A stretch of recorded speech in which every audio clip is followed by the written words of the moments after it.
touted as a man of integrity, and I've even heard you say it about yourself on television. So I'm going to ask you to use that integrity to help me understand a few things that have become confusing to me. Now, you said that you want to restore confidence to the agency, and I have no question to question that. I have no basis upon which to think that that isn't your goal. But you have to understand that this discussion of the missing emails goes right to the heart of the issue of competence and of the issue of your ability to do that and of your integrity. So let's start first with just some general concept of ethics back to your integrity. Now, you agree, as commissioner, that you can't both be the manager of the agency, the investigator of the agency, judge, jury, and prosecutor of matters that are being undertaken under and by the agency, right? There's inherent conflict and bias in those positions. You, by basic concepts of an ethics with integrity, can't fill all those, correct? I'm not sure I understand that question. I'm in charge of the agency. I'm responsible for its activities, and I'm accountable for its activities. So you believe that you can testify under oath today that no crime has been committed by Lois Lerner at the IRS? I can testify I have seen no evidence that... I understand that. And that is the question that has been bantered back and forth here. I can tell you I have no evidence that Lois Lerner has committed a crime, but I don't have it within, I don't have the agency, and I certainly don't have the ability to go to the FBI and others and have them take things from you that can give that. All right. Just because you haven't seen all the evidence doesn't mean that you have the ability to just blanketly say no crime was committed. I didn't say no crime. I've said I've seen no evidence. I would note again, and that's the the Inspector distinction. General, because you can't testify here under oath that no crime was committed. The Inspector General has started an I'm asking you, do you have any ability to say no crime has been committed? I have the ability to say I have seen no evidence of any crime. Of course, but you cannot say what I've asked you, that no crime has been committed. So let's go to Lois Lerner before this committee, and while she was placed under oath, she evoked the Fifth because she indicated that she wanted to assert those rights, albeit that she did that incorrectly, because she had fear of prosecution. Now let's say that again. Prosecution, fear of criminal prosecution. Now, you can't testify today that Lois Lerner has no need for a fear of criminal prosecution because you can't testify that Lois Lerner didn't commit a crime.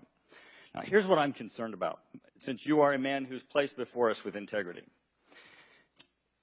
If in the process of these emails being destroyed, there were those in your agency that knew that it was a possibility that a crime was committed, then they committed a crime. Because destruction of evidence of a crime is, in fact, a crime.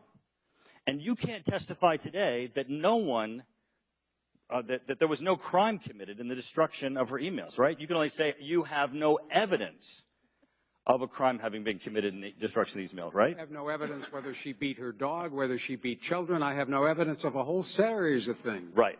That's why it's so important getting to what Jim Jordan has said about a special prosecutor, and that's what my question is to you today. If you are truly a man of integrity, and you know the difference between you don't have any evidence that a crime has been committed versus no crime has been committed, you have to understand that the whole integrity of your agency is at risk.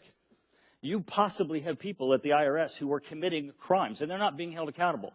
The only way you can know that is to pick up the phone, call the FBI, and ask them to come in and do an investigation on the disappearance of these emails.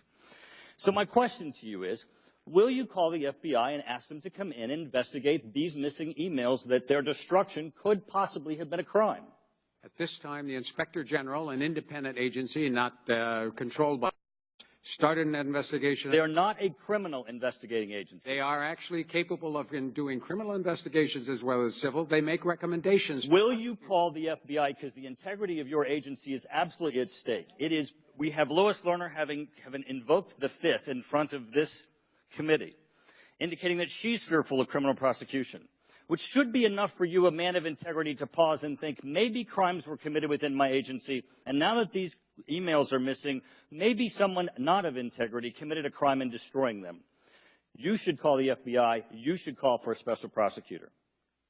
I cannot enter into Lois Lerner's mind. I've never met her as to what she... I asked you to pick up the phone and call the FBI, not enter Lois Lerner's mind. I am not going to call the FBI. The Inspector General has started. When the Inspector General... Then that is an issue of your personal integrity, because the integrity of this agency and the concern that Americans have of it is at stake. I reject the suggestion that my integrity depends upon my calling the FBI. The Inspector General will issue a report. We will all get the benefit of that report, and then we can determine what the appropriate action is. I have always believed that what happened in your agency with Lois Lerner is a crime. I believe that there were others involved. I believe the emails that are missing are the ones that would probably give us an ability to establish that. And I believe that somebody undertook criminal act in its destruction. And I believe that since you can't tell me I'm wrong, and it's enough of a doubt in your mind, as the commissioner of that agency, you should call the FBI. That's an interesting sentence. Gentleman's time has expired. No facts behind them.